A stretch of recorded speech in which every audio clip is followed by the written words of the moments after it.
Hello नमस्कार। आज है 31 जनवरी 2025 और आज के करंट अफेयर्स में आप सभी का बहुत बहुत स्वागत है। चलिए शुरू करते हैं। आज का पहला सवाल ये रहा। हाल ही में किसे ICC emerging men's cricketer of the year का अवार्ड दिया गया?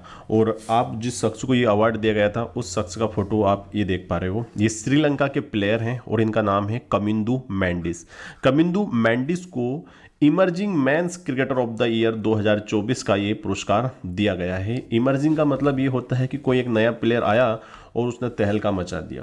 तहलका मचाने से तात्पर्य है कि थ्रू आउट द ईयर उसने अच्छा परफॉर्म किया और ऐसे प्लेयर को इमर्जिंग मतलब उभरता हुआ क्रिकेटर ऑफ द ईयर का पुरस्कार मिला हुआ है। चलिए दूसरा सवाल देखते हैं। हाल ही में किस देश के प्रधानमंत्री, जिनका नाम है मिलोश उसेविक, जिनका फोटो ये रहा, ने इस्तीफा देने की घोषणा की है? इन्होंने बोला कि भैया मैं इस्तीफा दूंगा और ये है सार्बिया के। सार्बिया कहाँ है नक्शे में? तो आप देख पा रहे होंगे ये रहा सार्बिया। ये यहाँ पर जो मैं बाउंड्री ड्रॉ कर रहा हूँ ये है सार्बिया की बाउंड्री पूरी की पूरी। अब सार्बिया जो है, सार्बिया की राजधानी क्या बनेगी? Very good, Belgrade. बेलग्रेड जो है वो सार्बिया की राजधानी है। भूलना मत, इस बात को हमेशा याद रखिएगा। ठीक है, अगर आप देखोगे तो इधर बुल्गारिया से सीमा लगती है, इधर रोमानिया से, ऊपर हंगरी से। ठीक है, और इधर जो है ये मैसिडोनिया है, ही सही पता है आपको। तो बेलग्रेड जो है उसकी राजधानी है सार्बिया की। और प्रधानमंत्री का नाम याद रहेगा ना आपको, मिलोस उसेविक। और क्या बोला है इनने कि भाई साहब मैं दूंगा क्या? इस्तीफा। वो दे भी चुके हैं वैसे ये।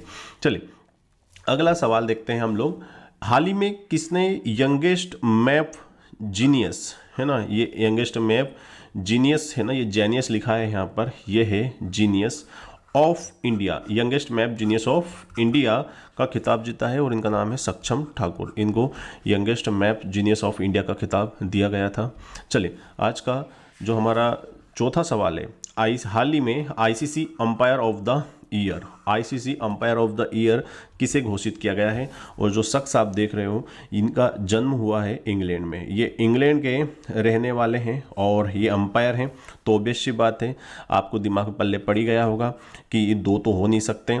ठीक है, नितिन मेनन जो भारत के हैं और रिचर्ड इलिंगवर्थ जो हैं, इनको आईसीसी ने क्या दिया है 2024 के, मतलब ICC umpire of the year इनको घोषित किया गया है। तो याद रखिएगा, भूलना नहीं इस सवाल को।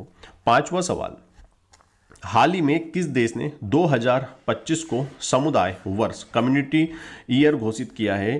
ठीक है, जिससे कि हैंड्स इन हैंड्स, इस थीम के आधार पर हैंड्स इन हैंड्स, हाथ में हाथ, हैंड्स इन हैंड्स, इसको क्यों सेलिब्रेट किया जा रहा है? जिससे कि एक मतलब मैसेज जाए कि हम सब एक हैं और सभी हाथ, मतलब हमें क्या करना है, यूएई को आगे बढ़ाना है।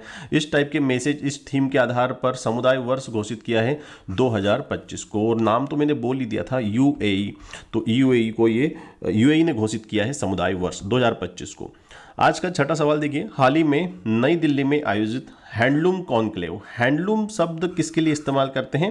तो ये कपड़े वगैरह के लिए इस्तेमाल करते हैं, याद रखिएगा, कपड़े के लिए इस्तेमाल किया जाता है। और कॉन्क्लेव था जिसका नाम था मंथन, और इसका उद्घाटन किसने किया है? तो ऑब्वियस बात है, जो हमारे टेक्सटाइल मिनिस्टर होते होंगे। अब एक मिनिस्टर होते हैं हमारे पास टेक्सटाइल्स, जो कि पूरा डिपार्टमेंट देखते हैं। और टेक्सटाइल शब्द का मतलब टाइल्स समझ के, क्या फर्श वाला समझा क्या? ना भाई साहब, टेक्सटाइल्स का मतलब होता है ये जो कपड़ा वाला सिस्टम रहता है। और कौन है हमारे टेक्सटाइल मिनिस्टर? गिरिराज जी। गिरिराज जी ने उद्घाटन किया है हैंडलूम कॉन्क्लेव। कहाँ आयोजित हुआ है? दो, एक सवाल में दो सवाल बन जाते हैं। हैंडलूम कॉन्क्लेव का आयोजन कहाँ किया गया? नई दिल्ली में, है ना। और किसके द्वारा किया गया? गिरिराज जी के द्वारा। क्यों किया गया? क्योंकि भाई साहब सामने वाले क्या हैं? मिनिस्टर हैं। ठीक है, शिवराज सिंह चौहान भी कृषि मंत्री हैं। जितेंद्र सिंह कौन से मिनिस्टर? बताइए। वेरी गुड, है ना, आपने सही सोचा है, बस कमेंट करके बता दीजिएगा। अमित शाह तो बताइए, आपको सहकारिता मंत्री और गृह मंत्री हैं हमारे देश के, ये तो इजी है। जितेंद्र सिंह का बताइएगा आप कमेंट करके, और याद नहीं है तो गूगल कीजिए, सर्च कीजिए, पता लगाइए कौन है जितेंद्र सिंह। चलिए अगला सवाल ये रहा आपकी कंप्यूटर स्क्रीन पर। सवाल यह है कि गणतंत्र समारोह में किस राज्य की झांकी को पीपुल्स चॉइस अवार्ड दिया गया है? पीपुल्स चॉइस अवार्ड क्या होता है कि सबसे ज़्यादा लोगों ने पसंद किया उस झांकी को, और वो कौन सा राज्य था? उत्तर प्रदेश। उत्तर प्रदेश की झांकी अगर आपने देखी होगी तो इस बार वो महाकुंभ पर बेस्ड है, जो प्रयागराज में 144 ईयर्स का बाद जो महाकुंभ हो रहा है उस थीम के आधार पर ये झांकी थी, जिसमें समुद्र मंथन के बाद यहाँ पर आप देख पा रहे हो किस प्रकार से वो एक घड़ा निकला था जिसमें अमृत था। ठीक है, तो वो पूरी उस थीम के आधार पर, महाकुंभ थीम के आधारित पर ये झांकी थी उत्तर प्रदेश की, जिसको लोगों ने सबसे ज़्यादा पसंद किया था और इसको पीपुल्स चॉइस अवार्ड दिया गया है, याद कीजिएगा।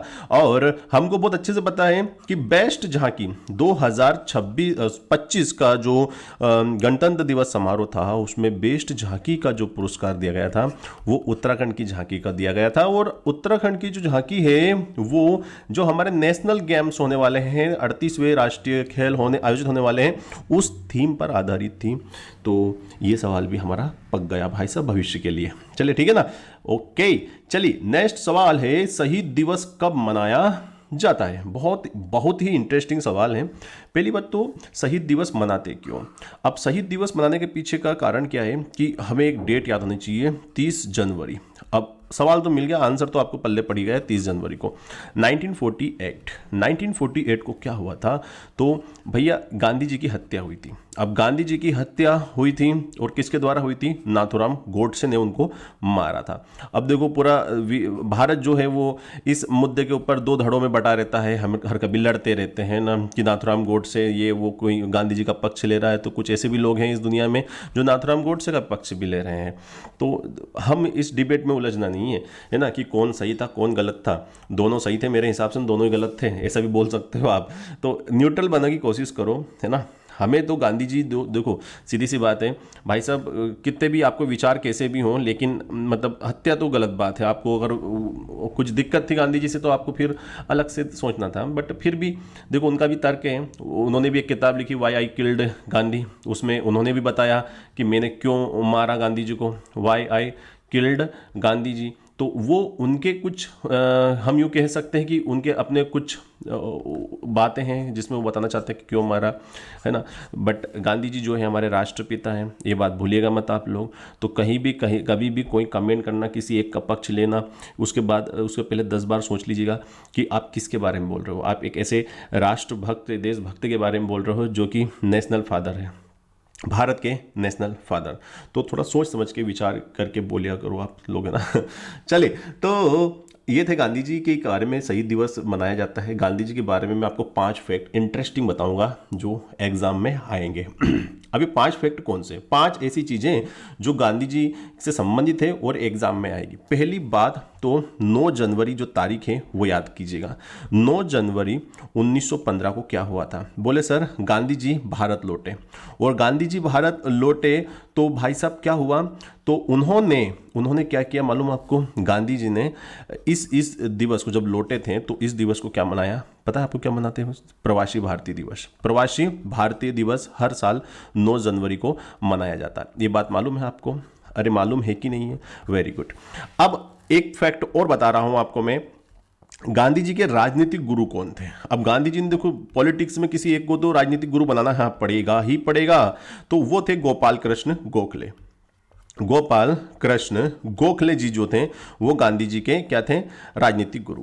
गांधी जी के कुछ इवेंट हुए हैं, उन इवेंट को अगर आपने दिमाग में बैठा लिया तो बहुत अच्छा रहेगा। मैं कुछ स्पेशल इवेंट बताता हूं। जैसे गांधी जी ने सबसे पहले जब भारत आए तो उन्होंने चंपारण आंदोलन में हिस्सा लिया।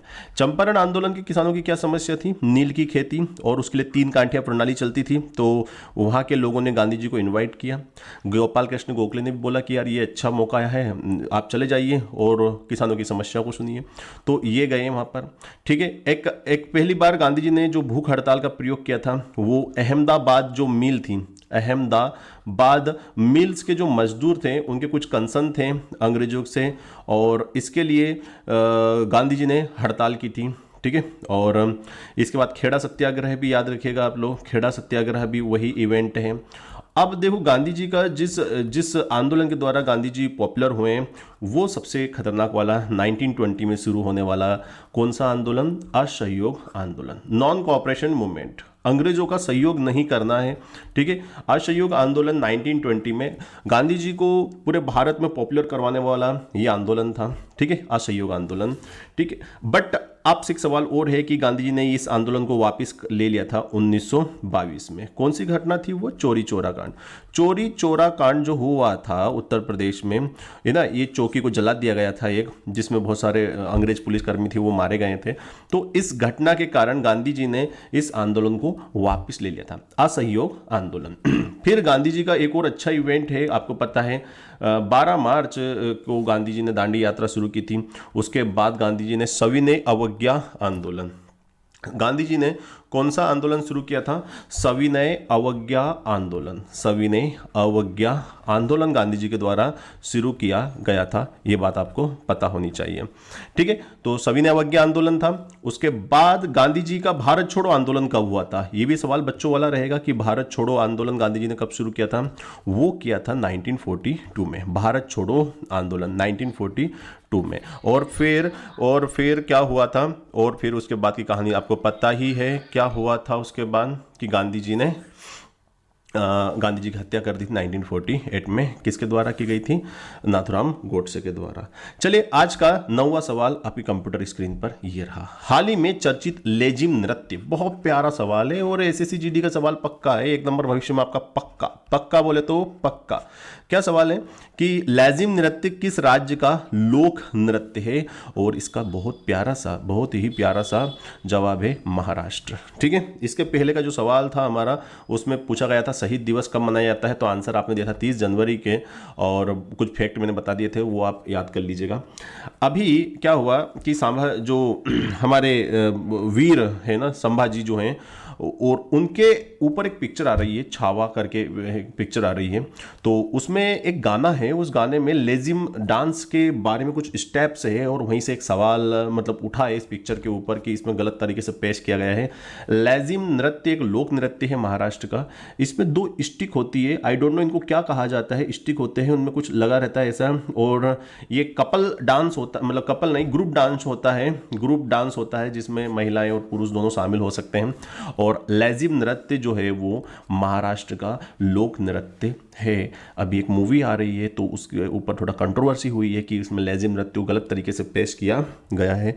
चलिए, अभी देखते हैं हम लोग आज का अंतिम सवाल। डेटा प्राइवेसी डे कब मनाया जाता है? पहली बात तो डेटा प्राइवेसी, देखो बहुत महत्वपूर्ण चीज होती है।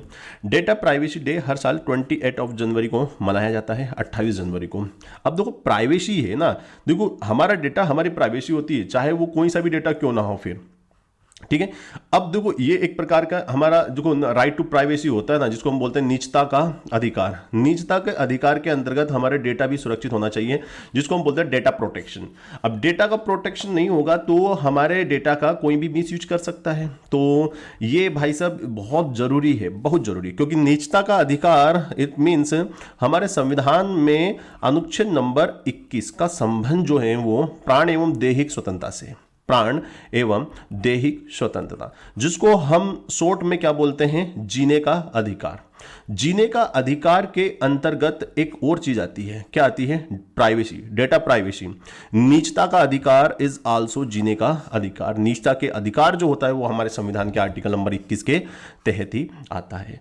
क्योंकि अगर आपकी जो प्राइवेसी है अगर वो ओपन हो जाती है तो इससे कहीं ना कहीं आपका जो राइट टू लाइफ है, राइट टू लाइफ है हमारा आर्टिकल 21, वो इससे अफेक्ट होता है। तो क्या याद करोगे तुम, है ना? डेटा प्राइवेसी डे कब मनाया जाता है? तो आपको पता है कब मनाते हैं इसको? हर साल 28 जनवरी को मनाया जाता है। और प्राइवेसी जो होती है ये कहीं ना कहीं आर्टिकल 21, भारतीय संविधान के आर्टिकल 21 में इसके बारे में बताया गया है ना? जीने के अधिकार के अंतर्गत ही निजता का अधिकार, निजता मतलब प्राइवेसी का अधिकार भी दिया गया है। तो ये थे आज के 10 महत्वपूर्ण सवाल। आई होप आपको अच्छे लगे होंगे। Thank you very much for the discussion. Have a nice day, bye bye, good night, sweet dream, take care, have a nice day. जय हिंद, जय भारत।